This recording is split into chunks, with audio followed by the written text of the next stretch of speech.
오늘 이정석 형제님하고 또 태권 형제님이신가? 두 분의 간증을 들으면서 훈련에 정말 진심으로 임하고 계시고 훈련을 통해서 정말 큰 유익을 누리고 계시구나라는 생각을 들었고 감동을 받았습니다.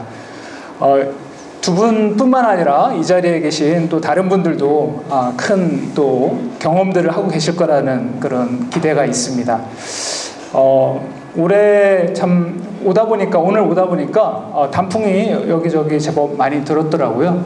그 훈련 때가 되면 평소와 달리 더더욱 막 남들 따라서 어디 가고 싶고 뭐 하고 싶은데 훈련이야 이러면서 그런 마음이 드는데 사실 막상 훈련 끝나고 나도 별로 가지는 않더라고요.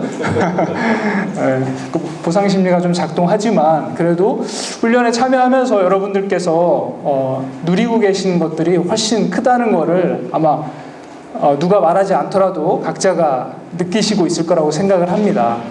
이 풍성한 것들을 이제 남은 몇 주 동안 이제 최대한 끌어올리시고 그래서 훈련 전에 기대했던 것 이상의 것들을 경험하시길 바라고 또 훈련이 끝이 아니라 하는 것을 잘 알고 있죠. 훈련 이후에가 더 중요한데 훈련 이후에 그것들 아쉬운 것들까지 또 포함해서 더 경험하는 그런 것을 기대합니다. 이정성 형제님은 재훈련까지 받으시고 훈련이 얼마나 좋으면 훈련을 이렇게 또 사모하시고 하시는데 여러분들이 그 훈련의 유익들을 풍성히 누리실 거라고 생각하고요. 오늘 특강이 이제 훈련으로 되는 제자. 여러분들 이제 훈련 임하시기 전에 책자 각자 다 읽어보시고 정리도 해보셨잖아요. 그 내용을 우리가 함께 살펴보는 시간입니다. 훈련으로 되는 제자에 대해서 하도록 하겠고요.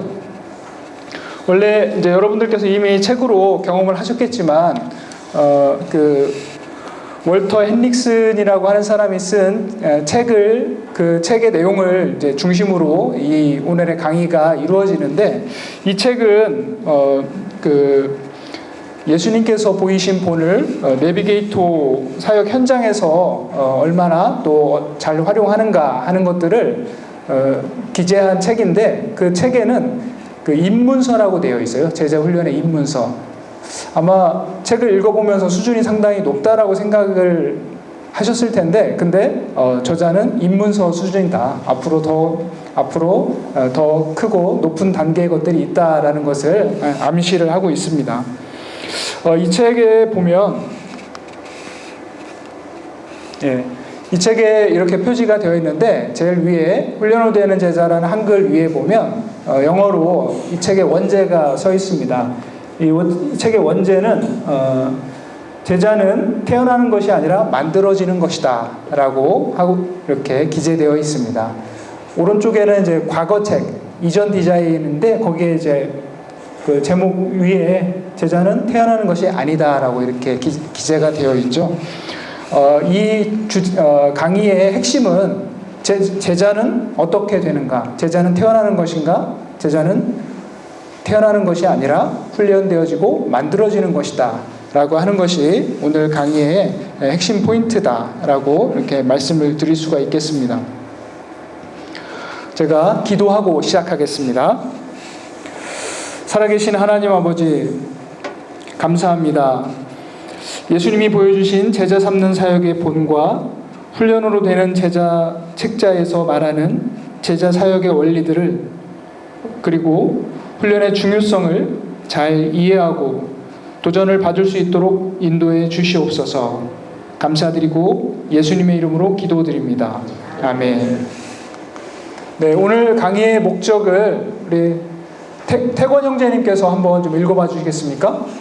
이 강의의 목적은 제자의 도에 대한 입문서의 내용을 통하여 그리스도께서 걸으셨던 길을 이해하고 제자 배가를 통한 주님의 사역 원리를 습득하여 사역에 적응하도록 돕는 데 있다.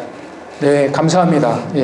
형제님께서 읽어주신 대로 주님의 사역 원리, 중요한 것은 주님의 사역 원리를 우리가 배우고 습득이라고 했습니다. 그러니까 단순히 배우기만 하는 것이 아니라 그것을 익혀야겠죠. 익히고 그래서 그것을 우리의 각자의 그 사역에 또 삶에 적용을 해나가는 것이 오늘 강의의 목적입니다. 목차가 1번부터 8번까지 있습니다. 내용이 참 많죠.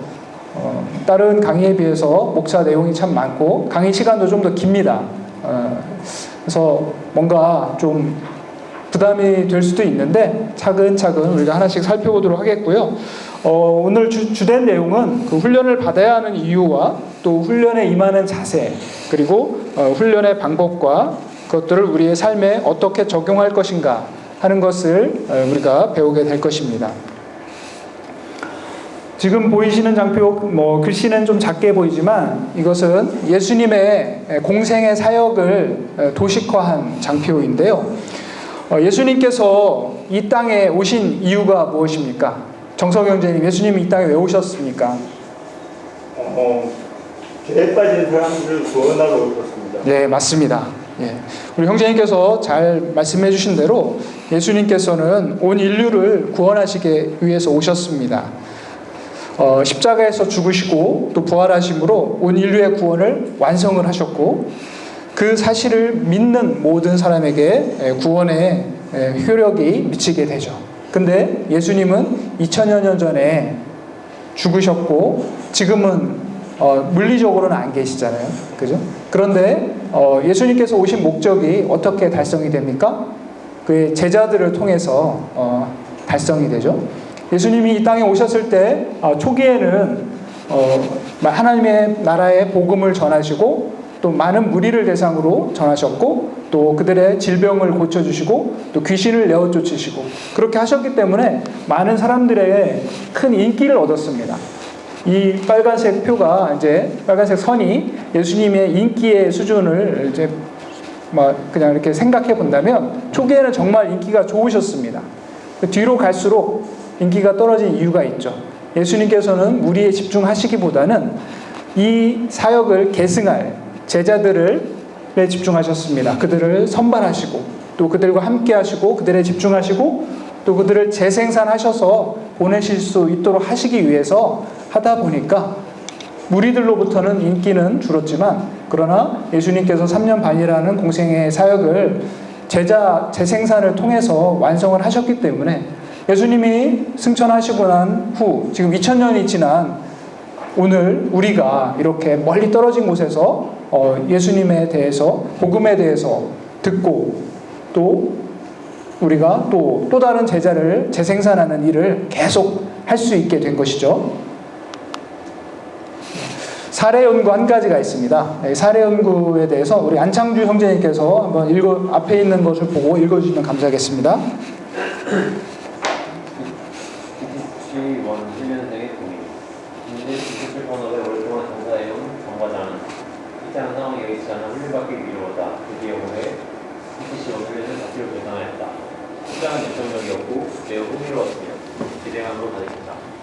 그러나 훈련 초반에 지날 무렵 회사는 너무 바빠졌고 중요한 계약 추진을 앞두고 직원들까지 예민해지면서 토요일 훈련에 집중하기가 어려웠다. 게다가 그간 개인적으로 아킬레스건과 같은 문제였던 아내와의 감정적인 수락까지 더해지면서 훈련에 집중하기 어렵고 밀리는 과제까지 스트레스가 고조되었다.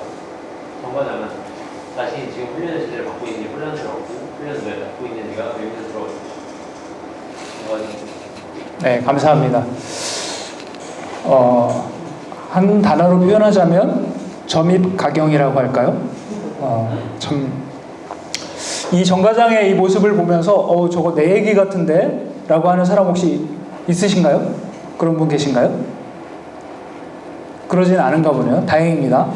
네. 저는 진짜 훈련 받을 때 포기할 뻔했거든요. PTC-1.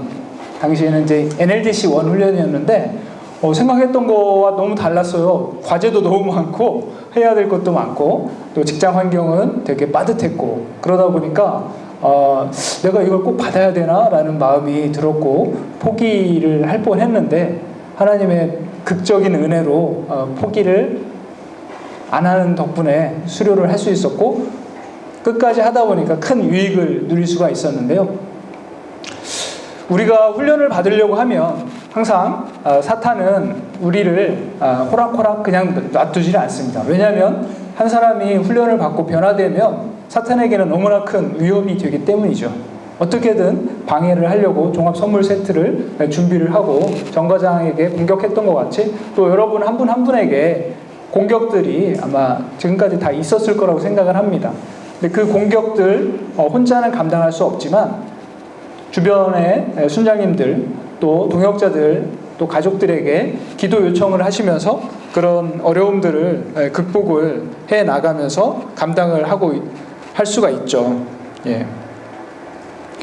이런 사례들에서 보는 것처럼 우리가 훈련이라고 하는 게 너무나 쉽게 그냥 할 수 있는 게 아니라 이런 어려움들을 우리가 맞이하게 되고 이 어려움들을 극복해 나가는 과정이 훈련인데 그럴수록 더더욱 우리에게는 은혜는 더욱 넘친다라는 것을 알 수가 있습니다. 자, 오늘 내용 중에 이제 첫 번째 내용, 본격적인 내용은 훈련을 받아야 하는 이유입니다. 이 훈련을 받아야 하는 이유, 본격적인 내용을 살펴보기에 앞서서 한번 제가 여쭤볼게요. 여러분 이 BTC 훈련, 원 훈련을 지원을 하셨잖아요. 여러분이 지원하신 거잖아요. 어떤 마음으로 왜 훈련을 지원을 했을까요? 김지원 자매님은 훈련을 왜 혹시 지원하셨습니까? 전도를 잘하기 위해서. 예, 감사합니다.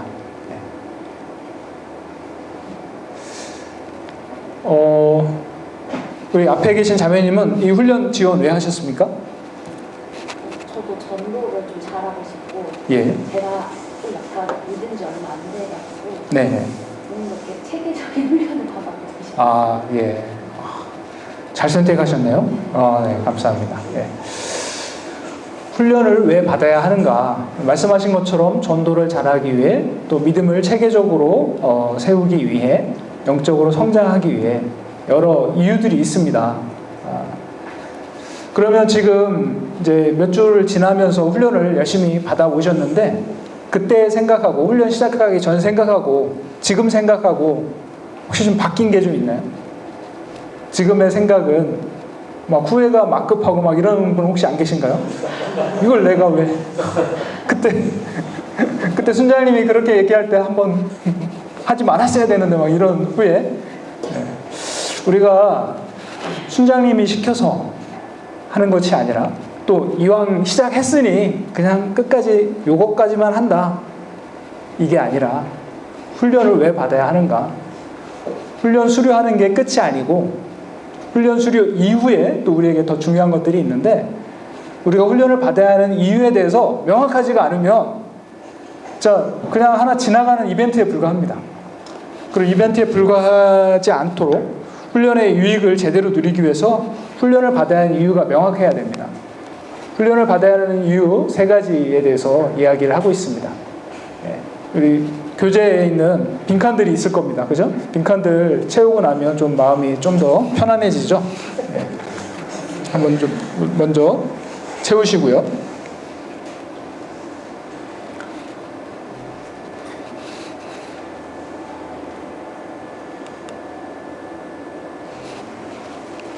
네.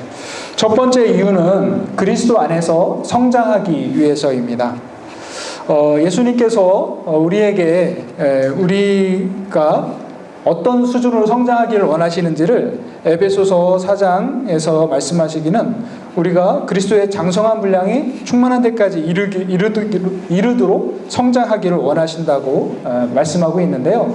이게 우리의 제자 훈련의 그 제자 사역의 목표고 또 우리가 평생 지향해야 할 그 목표입니다. 그냥 대충 어느 정도 과정 통과하는 것이 아니라 그리스도의 장성한 분량이 충분한 데까지 성장하기를 하나님께서는 우리에게 원하시고 우리가 훈련을 통해서 그 지점에 도달할 수 있도록 하는 것이 훈련의 목표이고요. 두 번째는 정금과 같은 믿음을 갖게 되는 것이죠. 우리가 참 좋은 일만 있기를 바라는 마음들이 있는데 그래서 고난을 좀 싫어하는데 그런데 고난은 정말 유익하고 고난을 통해서 오히려 우리가 더욱더 정금같이 연단된다는 것을 우리는 알고 있고 또 경험을 해 오셨을 거라고 생각을 합니다. 저도 예수님을 처음 믿었을 때 저는 대학교 1학년 때 예수님을 처음 믿었는데요. 그 전까지는 불교였었습니다. 그렇게 갑자기 바뀌다 보니까 난리가 났어요. 저희 아버님 저를 엄청 핍박하셨어요. 물리적으로, 정신적으로 여러 가지로 핍박을 하셨고, 또 가족들, 그 다음에 친척들, 그리고 동네 사람들. 저 시골에 살았는데 시골 그 옆집에 뭐가 있는지 다 아는 그런 동네에서 제가 시골에 내려갈 때마다 하여튼 동네 아저씨 아줌마들이 저를 붙잡고 엄청 괴롭혔어요. 그렇게 많은 핍박을 받으면서 제가 왜 나는 이렇게 혼자서 우리 집에서 또 우리 동네에서 나만 이렇게 예수님을 믿는데 내가 계속 이렇게 해야 되는가? 또 할 수 있을까? 라고 하는 그런 막 생각들이 엄청 들었어요. 그러면서 저의 믿음이 순수해질 수가 있었습니다. 우선은 큰 위로를 받았어요. 하나님으로부터 말씀을 통해서. 시편 말씀을 읽으면서 하나님이 저에게 큰 위로를 주셨어요. 말씀을 통한 위로를 받고 그 다음에 확신을 갖게 되었어요. 아, 정말 복음이 진짜고 말씀대로 예수님은 살아계시고 나의 생명을 구원하셨다라는 것이 너무 확실해져서 핍박 속에서 믿음은 더욱더 순수해지고 정결해질 수가 있었습니다.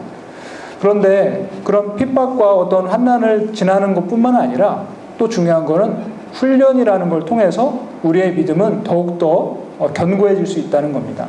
제가 NLTC 원 훈련을 시작으로 해서 여러 훈련들을 받았습니다. 훈련을 받다 보니까 제가 믿고 있는 바와 또 제가 삶의 목표로 정해야 되는 것들이 더욱더 체계화되고 명확해지는 것을 느낄 수가 있었습니다. 경험할 수가 있었습니다. 이와 같이 우리의 믿음이 정금과 같이 되기 위해서는 훈련이 반드시 필요하다는 것을 알 수가 있습니다. 세 번째로는 훈련을 받는 이유는 제자로 쓰임받기 위해서입니다.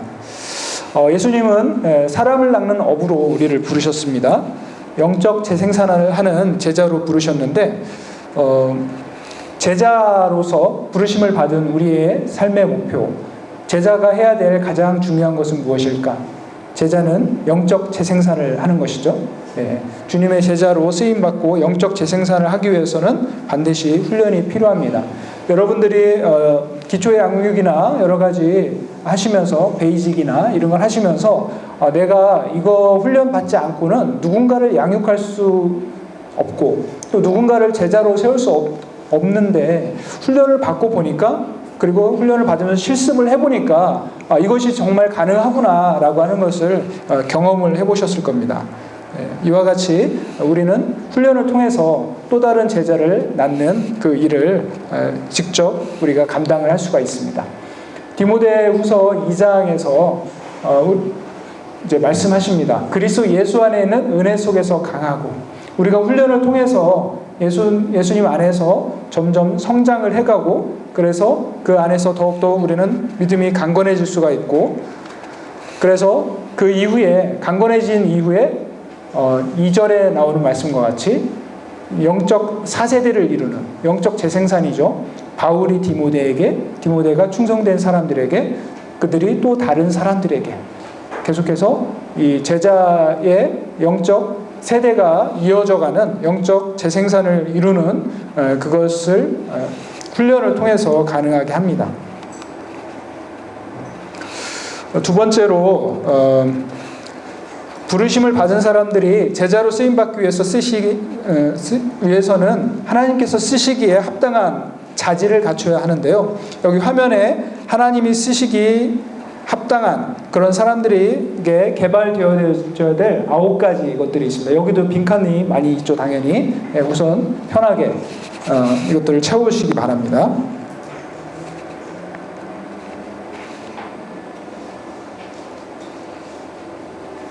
자, 채우신 다음에 한번 일단 읽어볼게요. 한번. 자, 1번은 홀수는 형제님들께서 짝수는 자매님들께서 읽으시면 좋겠습니다. 시작. 하나님이 제시하신 삶의 목표를 자신의 목표로 받아들이는 사람. 주님을 위하여 어떤 값이라도 기꺼이 치르는 사람. 하나님의 말씀을 사랑하는 사람. 종의 마음을 가진 사람. 육체를 회개하지 않는 사람. 공적인 기질을 가지고 있지 않는 사람. 사람을 사랑하는 사람. 쓴 뿌리에 자기의 삶을 훈련할 줄 아는 사람. 예, 감사합니다. 이 9가지를 쭉 읽으면서 또 쓰고 읽으면서 이거 딱 내 얘기를 하는 것 같아. 내가 이런 사람이에요. 라고 하는 분 혹시 계신가요? 안 계신 것 같아요. 다행히. 계시면 하산하시라고 하려고 했는데 정말 수준이 이게 가볍지가 않습니다. 참 높은 수준인데 근데 높은 수준을 우리가 바라보고 목표를 삼고 가야지 우리가 성장을 할 수가 있습니다. 하나씩 한번 살펴볼 건데요. 9가지 중에 첫 번째는 하나님이 제시하신 삶의 목표를 자신의 목표로 받아들이는 사람입니다. 네. 말씀 우리가 많이 암송하는 말씀이죠. 같이 읽어볼까요? 시작. 그런즉 너희는 먼저 그의 나라와 그의 의를 구하라. 그리하면 이 모든 것을 너희에게 더하시리라. 아멘. 네. 잘 읽었다라는 표시인 것 같습니다. 우리가 정말 제자 훈련을 받고 할 때 목표 수준이 어느 정도인가? 전도를 익숙하게 잘할 수 있는 정도? 또는 누군가를 이렇게 누군가에게 양육을 해줄 수 있는 정도? 또 누군가에게 부끄럽지 않게 나의 신앙의 베이직이 어느 정도 있는 정도? 이런 수준에서 만족하려 하지 않고 우리의 삶의 모든 영역에서 삶의 목표를 너희는 먼저 그의 나라와 그의 의를 구하라 하신 하나님의 그 말씀에 우리의 목표를 맞추는 것, 이것이 정말 중요한 겁니다. 훈련을 받아야 되는 두 번째 이유, 한번 제목을 읽어볼까요? 시작. 주님을 위하여 어떤 값이라도 기꺼이 치르는 사람. 네, 우리가 훈련을 통해서 이제 훈련을 통해서 그 디모데후서에서 말씀하고 있는 예수 그리스도의 좋은 병사에 관해서 말씀을 하고 있는데요. 병사의 특징은 이제 남자분들은 이제 군대에 다녀오신 분들이 대부분이시죠. 병사의 특징은 자기의 것이 없고 부르신 자에게 충성을 하는 것이 병사의 특징이죠. 우리도 훈련을 통해서 우리를 부르신 하나님의 그 목적에 맞기 위해서 내 거를 주장하지 않습니다. 내 거를 희생을 하고 기꺼이 나의 시간과 물질과 생명까지도 주님을 위해서 기꺼이 드리는 그런 사람이 이제 훈련을 통해서 이루어질 수가 있다는 것이죠. 그리고 세 번째 제목도 같이 한번 읽어보겠습니다. 시작. 하나님의 말씀을 사랑하는 사람. 예, 그렇습니다. 주의 말씀은 내 발의 등이요 내 길의 빛이시니이다 라고 우리 말씀에 관한 말씀 또 주의 말씀이 송이꿀보다 더 달다라고 하는 말씀이 있고 말씀에 관해서 얼마나 말씀이 우리에게 유익하고 귀한지 성경에는 수도 없이 많이 나와 있죠. 여러분들 말씀에 관한 내용 중에서 어떤 말씀을 좋아하시나요? 각자가 좋아하시는 말씀이 있습니다. 저는 요한복음 14장 21절을 되게 좋아합니다.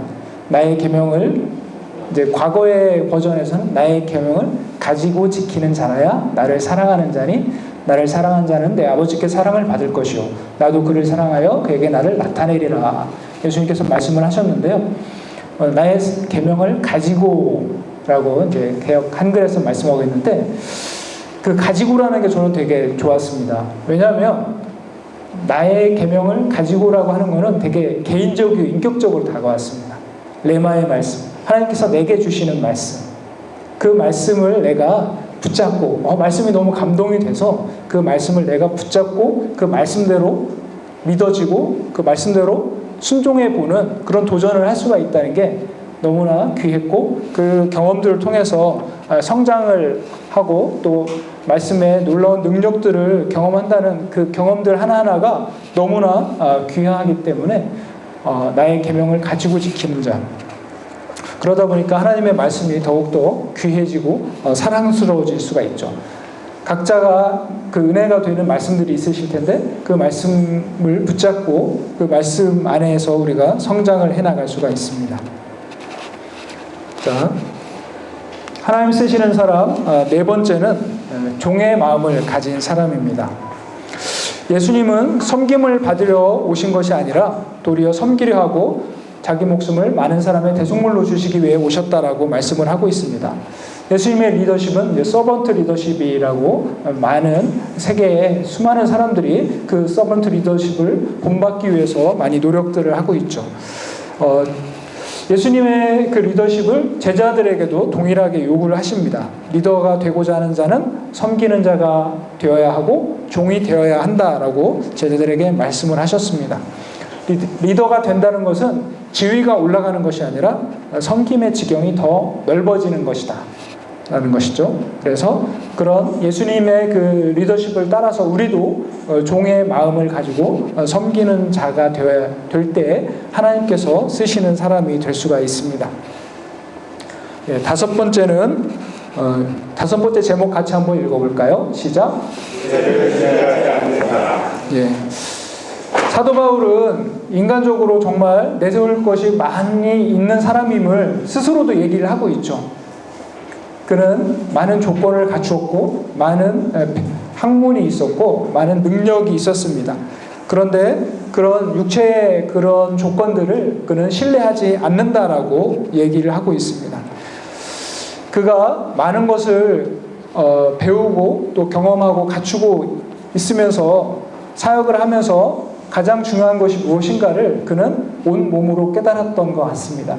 그런 것들은 정말 중요한 것이 아니고 그것들을 붙잡을 때는 오히려 그것들이 더 방해가 되고 그래서 그것들을 배설물과 같이 버리고 오직 예수님을 위해서 또 예수님을 향해서 나아가고 또 자기를 의지하지 않고 오직 죽은 자를 다시 살리시는 하나님을 의지하게 하시는 그 하나님을 의지하는 것이 가장 귀하다는 것을 알았기 때문에 그는 육체를 신뢰하지 않고 하나님을 의지해서 하나님께 귀하게 쓰임을 받는 그런 사람이 되었죠. 네, 여섯 번째 같이 제목 읽어볼까요? 시작. 독립적인 기질을 가지지 않는 사람. 네. 히브리서 10장 24절 25절 말씀 여러분 암송하시죠? 아직 아니신가? 네.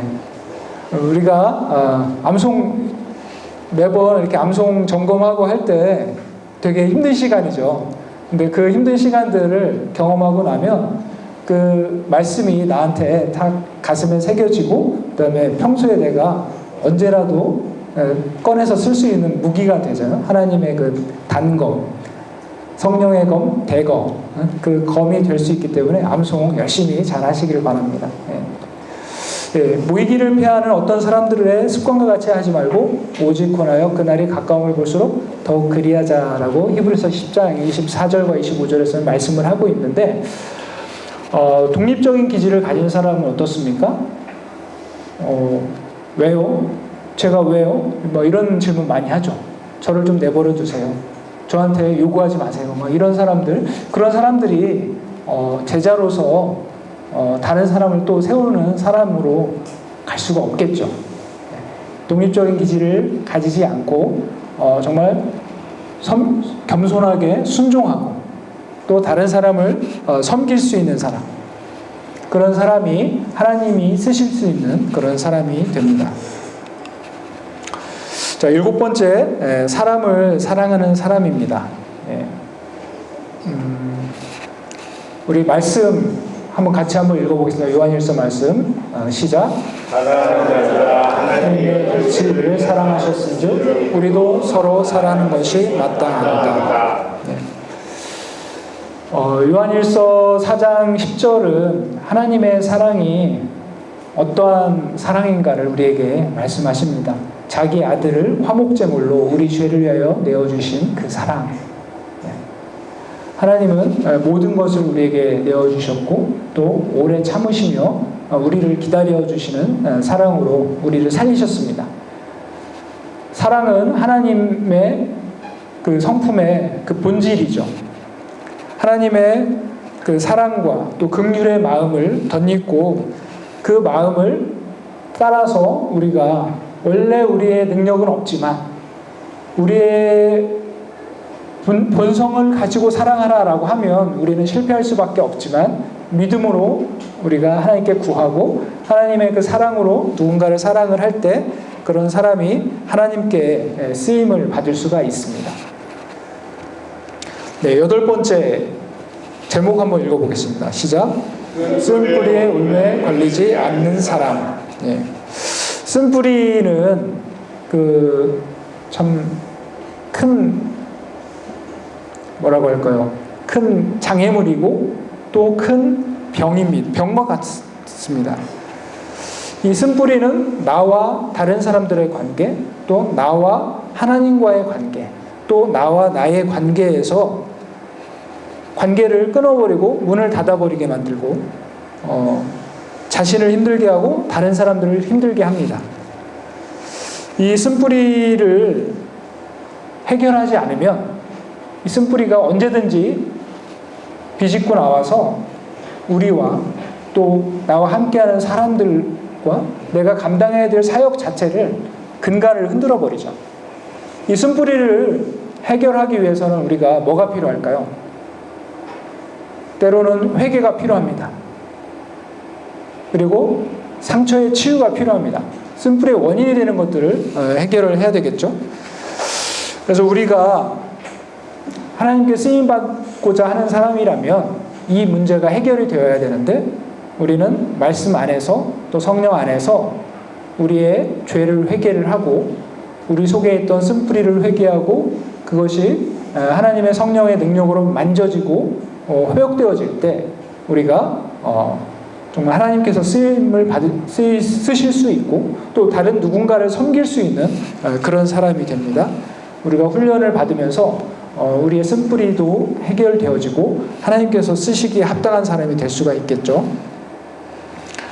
9번째 제목을 같이 읽겠습니다. 시작. 자기의 삶을 훈련할 줄 아는 사람. 네. 삶에 있어서 훈련 너무나 참 중요합니다. 근데 우리가 훈련을 좋아하지는 않습니다. 왜냐하면 힘들기 때문이죠. 예. 올림픽 메달리스트들도 참 메달을 땄을 때 영광은 너무나 찬란한데 그게 공짜로 얻어지는 것이 아니라 그것을 위해서 그들이 얼마나 피나는 훈련을 했는지 생생히 우리는 많이 이야기를 들어봤습니다. 우리가 훈련에 대해서 본능적으로 좀 약간 좀 거리를 두고 싶어하는 그런 게 있는 것 같아요. 우리가 기도할 때 여러분 기도하면서 이런 기도 혹시 해보셨어요? 어떤 일이 아무 일 없이 잘 넘어가게 해주세요. 아무 탈 없이 뭘 해결해 주세요. 이런 기도 혹시 해보지 않으셨습니까? 저는 이렇게 하다 보면 주변에서 그런 기도하는 경우 많이 들어요. 근데 저는 가급적 그런 기도를 좀 안 하려고 하는데 근데 아무 일 없이라고 하는 기도가 우리 중심적입니다. 하나님은 아무 일이 없으면 역사를 하기 힘드세요. 생각을 해볼까요? 야곱이 요셉에 대해서 기도를 할 때 하나님 우리 요셉이 형들한테 지금 저기 멀리 보내는데 아무 일 없게 해주세요 라고 기도를 했는데 하나님이 그 기도를 들으셨다고 생각을 해보세요. 그러면 어떻게 되겠습니까? 요셉이 애굽으로 갈 수가 없잖아요. 아무 일이 안 일어나면. 그죠? 아무 일이 일어나야 돼요. 하나님의 계획에서는. 요셉이 너무나 억울하고 정말 분통이 터지게 애굽에 노예로 팔려갔기 때문에 그리고 애굽에서 그 보디발의 아내에게 억울한 누명을 썼기 때문에 그 이후에 엄청난 일이 일어날 수가 있었던 거잖아요. 아무 일 없이 해주세요라고 하는 기도는 어찌 보면 좀 무책임합니다. 하나님의 그 계획을 완전히 우리가 차단하는 거예요. 근데 우리가 합력하여 선을 이루시는 하나님을 믿고 하나님 저는 어떻게 되는 것이 좋은지 모르겠지만 하나님께서 하나님의 가장 선하신 길로 인도해 주세요 라고 하는 기도. 그래서 하나님께서 비록 이것이 저에게는 참 큰 고통이고 어려움이 있을 수 있지만 합력하여 선을 이루시는 하나님께서 저에게 역사하시면 제가 그 일을 감당할 수 있도록 해주세요 하는 기도. 요셉의 그 삶에 있어서 성경에서 하나님 안에서 형통한 자라는 수식어가 따라다니는 사람 중에 가장 많이 따라다니는 사람이 요셉이거든요. 근데 요셉이 형통하다고 하는 게 언제 나옵니까? 그가 애굽의 노예로 팔려갔을 때 하나님이 그와 함께 하심으로 그가 형통한 자가 되었다라고 합니다. 노예로 팔려갔는데 형통한 자가 되었다. 또 그가 감옥에 갇혔을 때 하나님이 그와 함께 하심으로 그가 형통한 자가 되었다라고 또 말씀하세요. 우리가 생각하는 거하고 하나님 생각하는 게 완전히 다릅니다. 고난이 힘들지만 그 순간에 하나님께 믿음으로 기도할 때 하나님께서는 그 순간에 우리와 함께 하시면서 우리를 형통한 자가 되게 하시고 그 고난을 이기게 하시고 고난을 넘어갔대. 하나님의 도우심을 넘어갔더니 어떤 일이 벌어집니까? 요셉이 애굽의 총리가 되는 일이 벌어지잖아요. 아무 일이 없었다면 그런 일이 일어날 수가 없고 이스라엘이 애굽으로 내려가서 400년 동안 엄청난 확장을 하면서 하는 하나님의 그 계획들이 하나도 이루어질 수가 없습니다. 우리가 고난이나 어려움을 피하고 싶은 마음이 있지만 그것이 우리가 피하지 않는다면 하나님의 변장된 축복으로 우리에게 다가올 수 있다는 것을 믿고 하나님 우리가 어떤 것이 좋은지는 알지 못하지만 하나님의 뜻대로 이루어 주시고 만약에 고난이 저에게 닥쳐온다면 제가 그 고난을 이겨낼 수 있도록 저에게 이겨낼 힘을 주십시오. 또 혼자의 힘으로 이겨내기 어렵다면 함께 할 수 있는 사람을 붙여주십시오. 라고 기도하는 것이 우리가 하나님 안에서 정말 하나님이 기뻐하시는 기도를 하는 사람이 될 것입니다.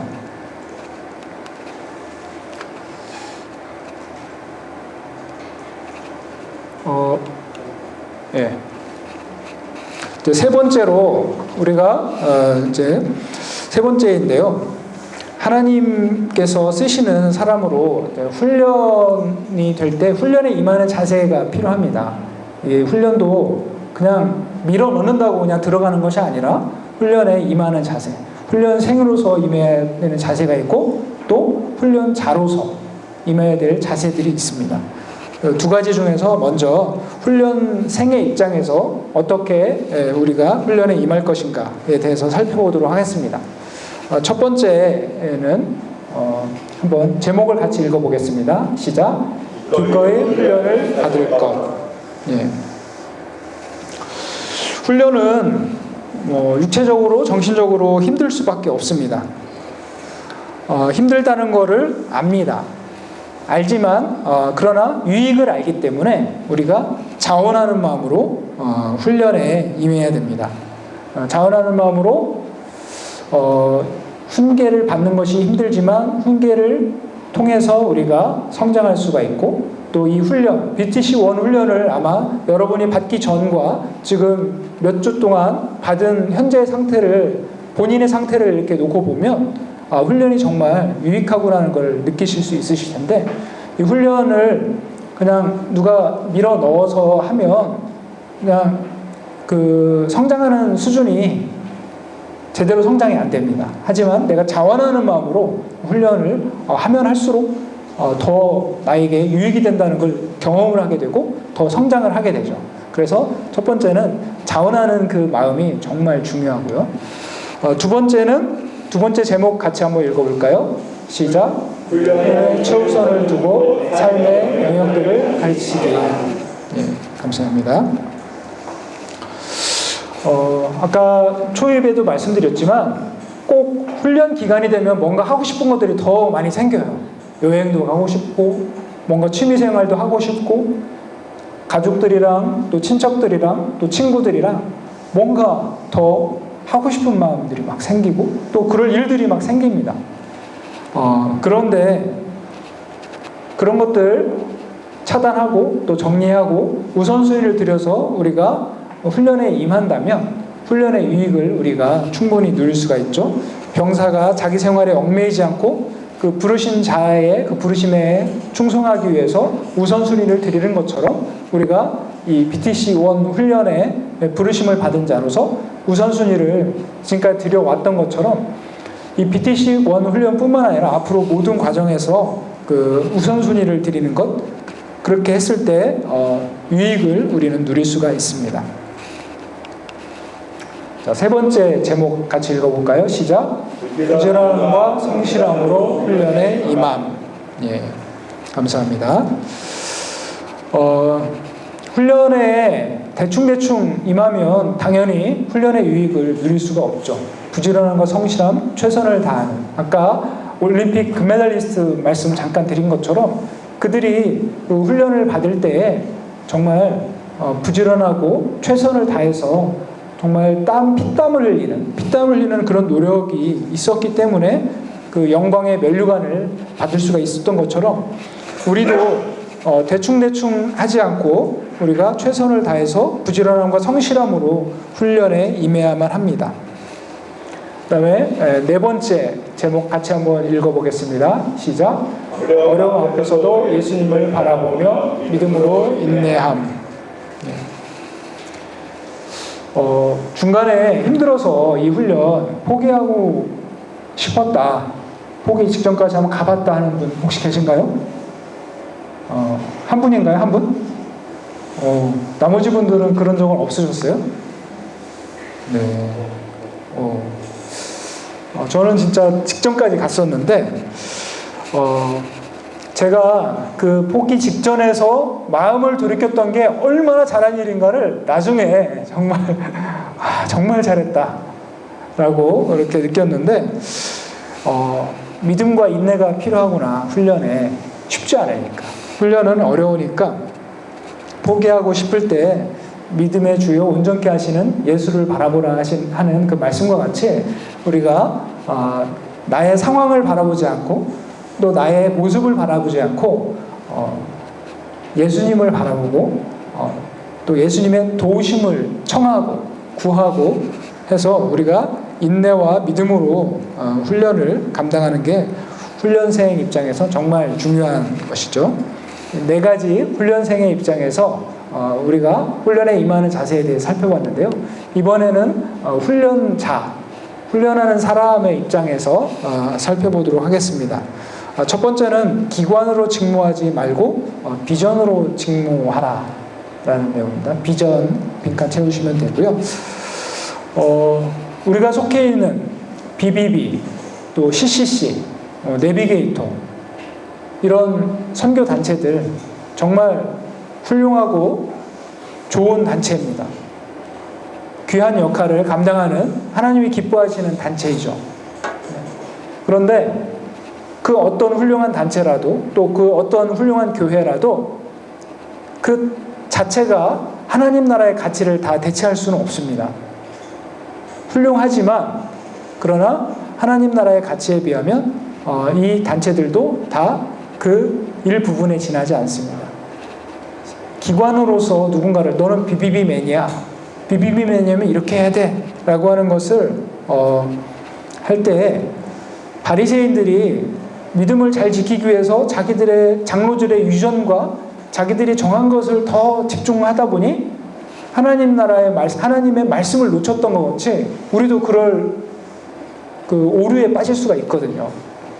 기관으로서 직무를 하다 보니 우리는 하나님의 사람이고 예수 그리스도의 제자라고 하는 그것을 우리 BBB에 속한 사람의 그 자부심보다 더 상위에 두고 우리가 순원들을 직무하고 그들을 훈련을 해야 됩니다. 두 번째는 선택이 참 중요하고 선발이 중요한데요. 제목 한번 같이 읽어보겠습니다. 시작. 자원하여 헌신하는 충성된 사람을 선택할 것. 예수님께서 오병이어 기적을 통해서 2만여 명의 사람들을 먹이셨을 때, 놀라운 이적을 행하셨을 때, 하나님 나라의 표적이라고 했습니다. 그 표적을 행하셨을 때 사람들의 반응이 어땠습니까? 사람들은 예수님을 임금 삼으려 했다라고 합니다. 그죠? 너무나 예수님의 인기가 좋았습니다. 그런데 여러분, 요한복음 6장 그 앞부분에 오병이어 사건에 놀라운 일이 있고 사람들이 그렇게 예수님을 임금 삼으려고 했는데 그 뒤에 있는 말씀을 보면요, 예수님께서 생명의 떡으로 오신 당신에 대해서 소개를 합니다. 사람들한테 내 살을 먹고 내 피를 마셔야 너희가 생명을 얻는다라는 말씀을 하시거든요. 그랬을 때 사람들의 반응이 어땠습니까? 수많은 무리들이 이 말씀은 어렵도다 하면서 다 떠나갔습니다. 그렇게 환호하고 예수님을 왕으로 삼으려고 했던 사람들이 그 말씀 앞에 다 자기의 이해 수준과 지식으로는 도저히 동의가 안 된다 해서 나는 내 길 갈 거야 하고 다 떠나갔습니다. 그때 예수님이 베드로에게 말씀하셨죠. 제자들에게 또 말씀하셨죠. 너희도 가려느냐? 라고 했을 때 베드로가 생명의 말씀이 여기 계시오면은 우리가 어디로 가겠습니까? 우리는 예수님을 따르겠습니다. 라고 했습니다. 충성된 제자를 잘 선발하셨다는 것을 거기서 알 수 있습니다. 좋을 때 막 와 환호하는 그런 무리는 끝까지 갈 수가 없고 때론 이해가 되지 않아도 때론 힘들어도 순종함으로 또 믿음으로 따를 수 있는 충성된 사람 그런 사람을 선발하는 것 그것이 훈련자로서 참 중요합니다. 세 번째 같이 한번 읽어볼까요? 시작. 사역 속으로 뛰어들지 말고 사역을 서서히 뛰어갈 것. 예, 감사합니다. 제가 BBB 광화문 모임에 처음 참여했을 때 저는 깜짝 놀랐어요. 정말 와 이분들 정말 어떻게 내 주변에 이런 사람들이 있었지? 내 회사랑 가까웠거든요. 모이는 장소가 내 주변에 이런 사람들이 이렇게 많았단 말이야.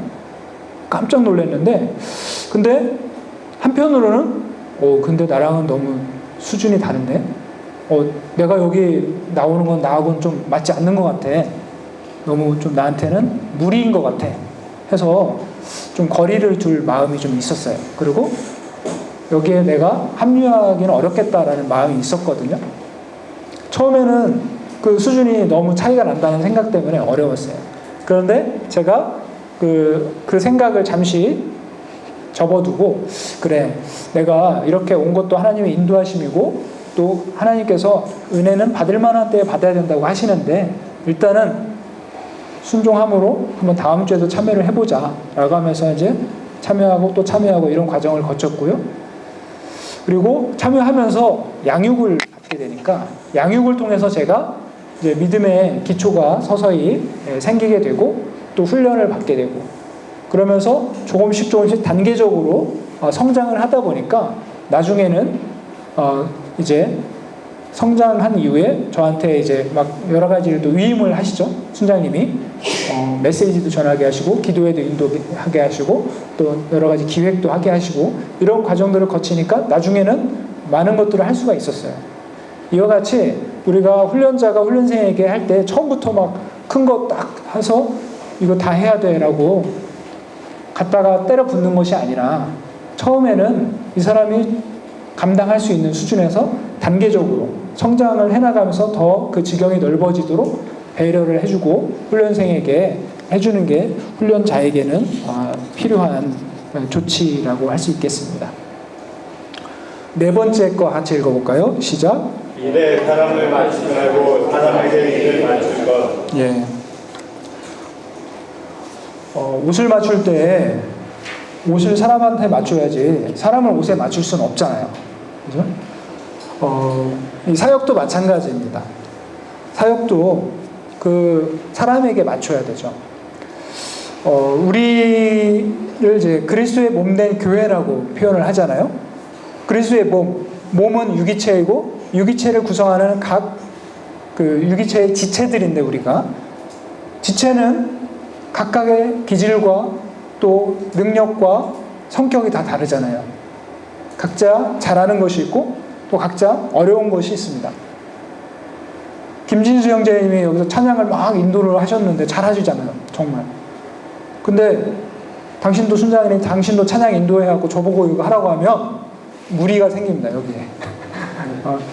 각자에게 주어진 능력과 그런 것이 있어서 그 사람에게 맞게 이 사람은 이런 장점이 있으니까 이 장점을 더 살려줄 수 있고 또 이 면에서는 좀 더 개발이 필요하니까 이 면을 개발할 수 있는 어떤 기회를 주고 이와 같이 일에 사람을 맞추지 않고 사람에게 일을 맞추는 방식으로 훈련생을 또 우리의 순원을 양육을 해나갈 필요가 있겠습니다. 네, 다섯 번째 읽어볼까요? 시작. 전인적 선상과 영화를 도와주어. 예. 누가복음 2장 52절에 보면 예수는 그 키와 지혜가 자라가며 하나님과 사람에게 더욱 사랑스러워 가시더라라고 말씀을 하고 있습니다. 예수님의 그 지적 또 육체적, 영적, 사회적 성장의 모습을 거기서 설명을 해주고 있는데요. 우리가 순원을 양육할 때, 여러분이 순원을 양육할 때 순원한테 여러분이 이제 배운 것 중에 어떤 그 예를 들어서 양육 책자가 있으면 그 책자에 있는 내용만 가지고 만약 하고 그 다음에 또 암송도 하잖아요. 암송 점검만 하고 이런 다음 생각을 해보세요. 순원이 왔어요. 왔는데 순원한테 암송 숙제 준비해 왔어요? 숙제 점검하고 암송 점검하고 자, 책 펴세요 해갖고 책 본문 딱 나가고 이렇게 만약에 진행을 한다면 그 순원이 어떻겠습니까? 내가 뭐하러 왔지? 그 다음에 순원한테 문제가 있어요. 지금 고민거리가 크게 있어요. 근데 그 고민거리를 얘기할 기회를 안 줘. 진도만 나가. 그리고 끝. 이렇게 하면 그 순원이 계속 갈 수가 없죠. 그죠? 그 사람에게 맞게. 그 사람의 형편을 살피면서 그 사람을 전 인격적으로 돕는 방식으로 순원을 돕는 것이 훈련자에게는 필요합니다. 훈련자한테 갖춰야 될 게 엄청 많이 나오죠. 여섯 번째 같이 한번 읽어볼까요? 시작. 사랑과 평강을 동정히 도와주실 것. 예, 감사합니다. 여기에 그 두 번째 말씀, 잠언 말씀인데요. 같이 한번 읽어볼까요? 시작. 면책을 숨은 사랑보다 나으니라. 친구의 아픈 책임을 죽음을 많이 받는 것이나 원수의 잦은 입맞춤은 거짓에서 난 것이니라. 아멘. 예. 면책이라는 말이 무슨 뜻인지 아세요? 면책. 저는 보험회사 다니는데 약관에 면책 되게 많이 나와요. 그건 보상하지 않는 걸 책임을 면하는 건데 이거는 이제 책임을 면하는 게 아니라 면전에서 책망한다 이런 뜻입니다. 누군가의 잘못이 있을 때 그것을 바로 잡아주는 걸 어떻게 잡아주나? 누군가의 잘못을 놓고 뒷담화하는 게 제일 최악이죠. 그죠? 누군가의 잘못에 대해서 그 면전에서 그것을 제대로 잡아줄 수 있는 것은 정말 필요하고 그 사람을 돕는 방법이에요. 뒤에서 하고 가만히 있다가 나중에 한 번에 확 터뜨리는 것이 아니라 정말 필요할 때 그 사람이 잘못된 부분, 고쳐야 될 부분에 대해서 그 사람과 대면해서 좋은 관계를 유지하면서 좋은 관계 속에서 그것을 정말 겸손하면서 제대로 책망할 수 있고 그렇게 하는 것이 필요합니다. 그래서 사랑도 베풀어야 되지만 이런 책망도 필요할 때는 피하지 않고 면전에서 할 수 있도록 하는 것이 이 순원을 훈련생을 성장시키는 데 도움이 됩니다. 일곱 번째 읽어볼까요? 시작. 그의 종이 되어 섬길 것. 예수님의 본 아까도 말씀드렸지만 서번트 리더십 말씀드렸잖아요. 예수님이라면 어떻게 하실까? 이 상황에서 예수님이 어떻게 하실까에 대해서 우리가 생각하면서 할 수가 있습니다. 그 다음에 마지막 여덟 번째 같이 읽어보겠습니다. 시작. 자신과 같은 사람을 재생산하기 하는 사실을 명심할 것. 자신과 같은 사람을 재생산해요. 여러분들이 순원을 양육할 때요. 그 순원은 여러분들의 장점을 배웁니다. 잘하는 걸 배우거든요. 근데 단점도 같이 배웁니다. 그걸 잘 알아셔야 돼요. 순원이 나의 단점도 배울 수 있다. 라는 걸 알고 순원이 배울 걸 잘 배울 수 있도록 내가 내 단점을 너무 많이 노출하지 않고 좋은 것을 이 사람이 배워갈 수 있도록 하는 것이 필요합니다. 저도 순장님으로부터 양육을 받으면서 또 같이 사역을 하면서 정말 많은 것을 배웠는데 되게 여러 가지를 담게 된다는 걸 많이 느꼈어요. 사역에 있어서 어떤 하는 방법, 또 메시지 하는 거, 그 다음에 여러 가지인데 정말 다양하게 배우게 된다는 걸 느끼는데 자신과 같은 사람을 재생산한다는 것을 알고 내가 그러면 먼저 내가 내 수준이 올라가야지 이 순원이 제대로 된 수준으로 따라올 수 있는 것이지, 나는 수준은 여기인데 너는 청출어람해야 돼, 너만 혼자 못 빠져, 이렇게 할 수는 없다 하는 것을 우리가 기억하고 스스로의 수준이 올라갈 수 있도록 제자의 그런 삶을 내가 먼저 살아가야 한다는 것 기억했으면 좋겠습니다. 제자의 삶에 있어서 빼놓을 수 없는 개념이 그 치러야 될 대가, 대가를 지불하는 것인데요. 제자가 치러야 될 대가 세 가지가 있습니다. 세 가지 중에 첫 번째는 주님의 뜻에 지속적으로 순종하고 손해를 감수해야 된다. 마태복음 6장 33절 잘 아는 말씀이죠. 너희는 먼저 그의 나라와 그의 의를 구하라. 그러면 이 모든 것을 너희에게 더하시리라 라는 말씀이 있습니다. 우리가 지속적으로 주님의 말씀에 순종하고 지속적으로 손해를 감수할 때 예수님의 본을 따라갈 수가 있습니다. 제가 BTC 훈련을 받고 결단한 것 중에 내가 복음을 전하고 제대로 살기 위해서 술 문제는 정말 중요하다. 술 문제를 결단을 하고 이렇게 주변에 선언을 했을 때 참 주변에서 반응 중에 어떤 반응이 있었냐면, 저의 담당 임원께서 저희 팀장님을 통해서 저한테 말씀을 전해 주신 거예요. 저희 팀장님한테 그러셨대요. 너 팀원 중에 누가 제일 마음에 드냐? 그랬을 때 저를 얘기를 하셨대요. 감사하게도. 그런데 그 임원께서 걔는 다 좋은데 술을 안 마시잖아. 술 안 마시면 나중에 관리자 되면 후배 직원들 못 이끌잖아. 야, 걔 술 좀 마시라고 그래. 이렇게 그 얘기를 전해 주시는 거예요. 나를 인정을 해주시면서 이런 얘기를 하신다고 솔깃할 수 있잖아요. 근데 하나님과의 약속이 있기 때문에 전 그 말씀에 너무나 감사한데, 그런데 제가 하나님과의 약속을 한 부분이 있어서 내가 술은 마시는 거는 할 수가 없고 대신에 더 열심히 하겠습니다. 정말 저를 좋게 봐주셔서 감사합니다. 이렇게 말씀을 드렸어요. 그렇게 했지만 사실 그 말씀하시는 입장에서는 저를 괘씸하게 생각하셨을 거 아니에요. 그래서 그 후로 그 임원께서 저를 키워주시는 그 대상에서 제외시키셨다고 하더라고요. 그러니까 저희 회사 문화에서는 좀 그런 면이 있어요. 그러니까 어떤 것을 우리가 결심을 하고 하나님 안에서 믿음으로 살려고 할 때 그것을 방해하는 요소들이 막 올 수 있거든요. 그런 요소들이 올 때 내가 어떻게 할 것인가. 먼저 하나님의 나라와 의를 구하기 위해서 내가 대가 지불이 필요한데, 그 대가를 지불을 했을 때 하나님은 그 모든 것들을 더하신다는 그 믿음이 있어야지만 우리가 이것을 감당을 할 수가 있습니다. 두 번째는 내 삶의 모든 영역에서 예수님께 소유권, 사유권, 회수권이 있음을 인정하고 내어드려야 된다는 것.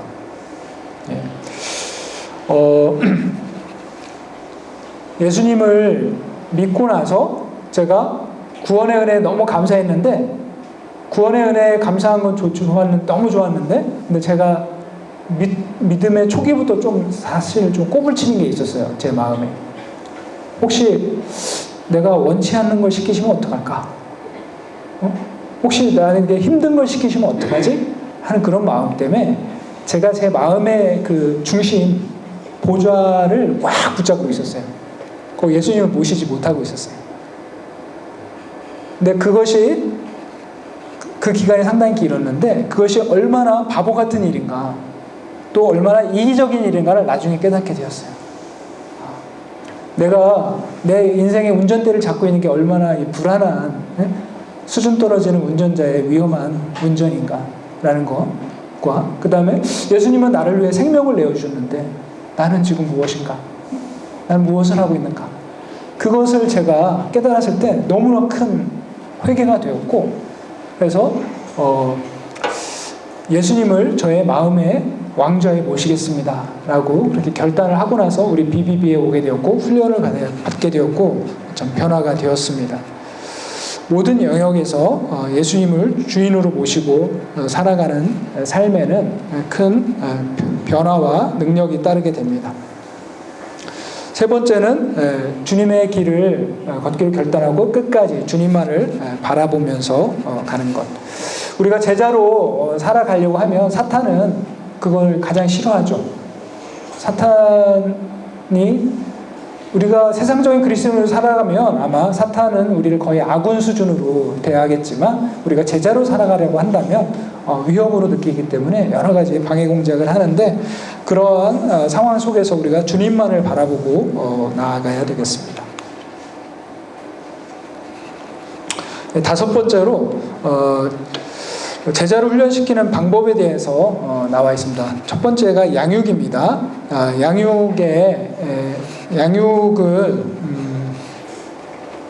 여기 1, 2, 3, 4 왼쪽에 있죠? 왼쪽에는 1, 2, 3, 4번을 같이 한번 읽어보겠습니다. 시작! 적절한 관심과 보호 조치를 취하고 인재 영역을 다루어 줄 것, 충분한 영양을 공급할 것, 사랑과 친절을 베풀 것, 용납의 분위기를 만들어 줄 것. 네. 첫 번째, 적절한 관심과 보호 조치, 이게 되게 중요합니다. 제가 예수님을 처음 믿고 난 후에, 저의 하숙집에서 제가 그때 갑자기, 당구 치고 포카 치는 게 너무 재미가 들렸어요. 당황스럽더라고요. 근데 그런 모습이 너무 좀 한심스럽고, 이러면 안 되는데 하면서도 너무 재밌어가지고 빠져들었어요. 막 헤매고 있었어요. 그때 하나님이, 아카데미라는 걸 순서를 통해서 말씀을 주셨어요. 창세기 12장 말씀. 너는 너의 본토 친척 하숙집을 떠나 내가 내게 지시할 땅으로 가라. 이렇게 하시는 거죠, 저한테. 결단을 했죠. 나의 참 재미는 있지만 내가 계속 여기 머물면 안 된다. 그래서 결단을 하고 본토 친척 하숙집을 떠나서 저의 그 순장님에 해당하는 그분의 하숙집으로 옮겼어요. 그렇게 옮기고 나니까 환경이 바뀌죠? 환경이 바뀌면서 제가 양육도 받고 그럴 수가 있었어요. 적절한 보호 조치가 된 거예요. 그냥 내놔버리면 위험하죠. 네. 보호를 하면서 그가 성장할 수 있도록 해주는 것. 그리고 보호를 할 뿐만 아니라 양식을 먹여야 되잖아요. 말씀에 꼴을 먹여야죠. 충분한 영양 공급을 해야 되는데 여러분 큐티 할 때 설교 듣는 것뿐만 아니라 유튜브를 보면 정말 훌륭한 설교들이 많이 있고 그러는데 큐티 할 때조차 어떤 분들은 목사님들이 큐티 본문 내용 이렇게 설교해 주시는 거 그거 듣고 그걸로 끝나는 분들이 있더라고요. 그거는 내가 직접 말씀을 막 묵상하고 내가 탐구하는 게 아니잖아요. 누가 맛있는 거 먹여주는 거 받아먹는 거잖아요. 나중에 가보면 성장이 없습니다. 성장하기가 어려워요. 한계에 부딪혀요. 내가 완성도는 떨어지더라도 내가 열심히 파고들고 묵상하고 내가 직접 적용점을 찾고 하는 이 과정이 반드시 필요합니다. 그래서 여러분들께서 앞으로 여러분들 스스로 공부를 하시고 또 양육을 하시고 큐티를 하시고 모든 걸 하실 때 누군가의 어떤 멋진 이런 내용에 먼저 다가가는 거는 나중에 점검으로 할 수는 있지만 먼저는 내가 스스로 묵상하고 스스로 연구하는 그런 것이 필요합니다. 예.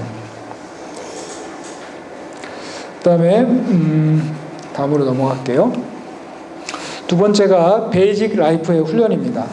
수레바퀴에 대해서 잘 아시죠? 수레바퀴의 네 가지의 살 네 가지. 예수 그리스도를 중심축에 모시고 네 가지의 살을 우리가 정말 그 크기를 키워나가는 것이 우리가 훈련을 받고 성장하면서 계속 더 이루어져야 되는데 우리의 훈련생들도 그렇게 될 수 있도록 나의 순원들도 그렇게 될 수 있도록 내가 해야 되고 나 스스로도 그렇게 되어야 되고 모든 것들 삶의 모든 영역에서 그리스도께 순종하는 순종이 이루어져야 되겠죠. 이 수레바퀴의 네 가지 살에 해당하는 기도, 말씀, 전도, 교제가 말씀 여기 나오고 있는데요. 이거는 제가 짧게 넘어가도록 하겠습니다. 내용을 보시면 충분히 이해할 수 있을 텐데, 이 중에서 한 가지 전도. 아까 태권 형제님은 노방전도 할 때도 상당히 전할 수 있는 빈도가 좀 많았다고 하시는데 정말 큰 장점, 매력을 가지고 계신 것 같아요. 근데 대부분의 경우는 노방전도 할 때 그 정말 대차게 거절당하고 무시당하고 하는 일 되게 많았는데, 지난주에 군선교 갔을 때 엄청 보상받으셨죠? 진짜 대상자들이 다 그들만 같았으면 얼마나 좋을까. 순한 양 앞에서 전하는 그 기쁨 충만하잖아요. 우리가 참 그랬으면 좋겠지만 현실은 그렇지 않은데, 그런 우리가 무시당하고 참 되게 인격적으로 참 힘든 그런 상황 속에서 전도를 하는 것이 그래도 얼마나 가치 있는 일인가를 여러분들이 알고 하시는 거에 얼마나 귀한가 느낄 수가 있습니다. 네. 제자를 훈련시키는 방법의 세 번째는 확신과 전망입니다. 네, 확신과 전망 4가지가 있는데요. 일단 빈칸 채우시고 난 후에 같이 한번 읽어보겠습니다. 자, 채우셨죠? 시작. 방법보다 원리를 강조할 것, 기술보다 사람들의 필요에 초점을 맞출 것, 외적 변화보다 사고방식의 변화를 도울 것, 지식보다 하나님을 신뢰하는 법을 가르칠 것. 네. 이 4가지를 이렇게 살펴보면 좀 공통점이 있죠. 공통점. 이 공통점은 무엇일까요? 이것은 보다 근본적인 것, 보다 본질적이고 근본적인 것에 더 초점을 맞추고 또 스스로 지속할 수 있도록 도와줘야 한다라는 것을 알 수가 있습니다. 우리가 제자를 훈련할 때 이 방법을 잘 유념해 두고 우리도 직접 그런 방식으로 해 나가야 되겠습니다. 제자를 훈련시키는 방법 4번째는 은사와 부르심입니다. 이 은사와 부르심 부분도 같이 한번 제목을 4가지를 읽어보도록 하겠습니다. 시작. 사람들과 어울리도록 할 것, 은사라고 생각되는 것을 해보도록 도울 것, 그의 관심이 집중되는 곳을 찾음, 사람들 앞에서 가능성 있는 은사를 발휘하도록 기회를 줄 것. 예. 각 사람에게 맞게 찾아주고 또 기회를 주고 하는 거, 이게 중요합니다. 여러분들의 순장님들께서 여러분들을 양육할 때 해오셨던 거를 잘 기억해 보시고 또 여러분들이 이 내용을 염두에 두시고 여러분들의 순원들에게 어떻게 해나갈 것인지 여러분들도 그렇게 잘 적용을 해나가셨으면 좋겠습니다. 큰 6번째 제목은 배가와 승법 번식의 원리입니다. 갑법 번식과 승법 번식은 차이가 있다는 걸 여러분은 이전 강의를 통해서 이미 배우셨고 또 느끼셨을 것이기 때문에 그것을 더 이야기하지는 않겠습니다. 두 번째는 장기적으로 주님의 지상명을 이루는데 효과적이다. 그 다음에 배가가 성공의 원리다라고 하는 것, 이거 충분히 이해를 하실 거라고 생각하기 때문에 이거는 넘어가겠고요. 이제 마지막인데요. 생애 목표 설정입니다. 생애 목표 설정, 제목을 한번, 제목입니다. 제목 위에 아래 2개 한번 제목만 같이 한번 읽어보겠습니다. 시작. 창조주의 목적에 맞추어 살 때 인생의 의미가 있다.